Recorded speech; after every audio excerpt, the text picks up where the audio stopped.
এই যে আমাদের সমীকরণটা যে আছে, মনে করো 1/x প্লাস 1/p-x কত 1/q। এটা কি বোঝা যাচ্ছে যে এটা কি একটা সমীকরণ? কিভাবে বুঝলা এটা একঘাতি না দ্বিঘাতি না ত্রিঘাতি? বলো কিভাবে বুঝলা? এটাকে আমাদের সমীকরণে আকৃতিতে আনতে হবে, বুঝতে পারছো? এর জন্য আমরা কি করব? x p-x, তাহলে p-x plus x equal 1/q।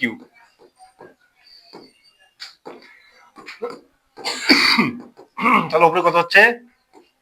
px minus x square, আর কিউটা আসলে এই পারে, বুঝতে পারছো? ঠিক আছে, তাহলে সবগুলোকে এক পাশে আনো। X square minus px plus pq। কি এবার কি ঠিক আছে? ওকে, তাহলে এই সমীকরণের কি বলছে? সমীকরণের মূল দুটি অন্তর আর হলে, আমরা তো জানি না মূলগুলো কি কি, ধরি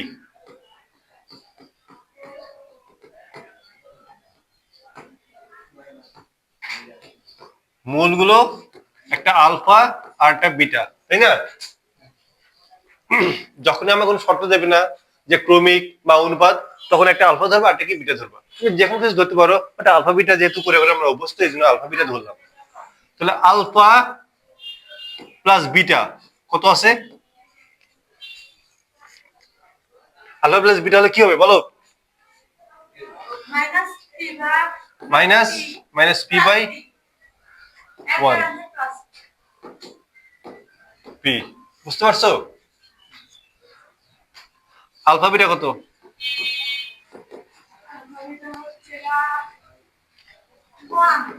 P Q, P Q C by এ,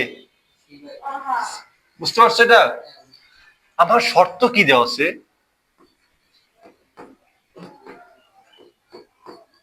শর্ত কি আছে? মূল দুটির অন্তর।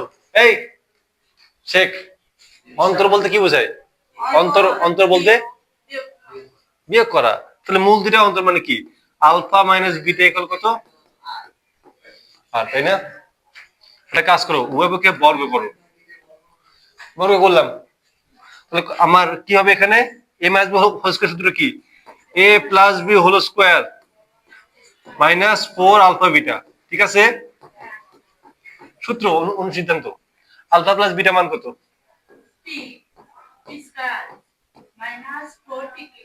বাহ, ভালো তো পারো তুমি।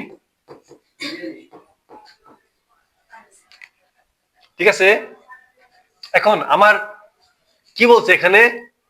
পি কে কিউ আর এর মাধ্যমে প্রকাশ করতে হবে। তার মানে আমার পি কে এক পাশে রাখতে হবে, বাকিগুলোকে সবগুলোকে ওর পাশে নিতে হবে, তাই না? তাহলে পি গুলো আমরা কি লিখতে পারি? আর স্কয়ার প্লাস 4 পি কিউ, তাই না? ঠিক আছে, তাহলে পি গুলো আমরা কি লিখতে পারি? Root over,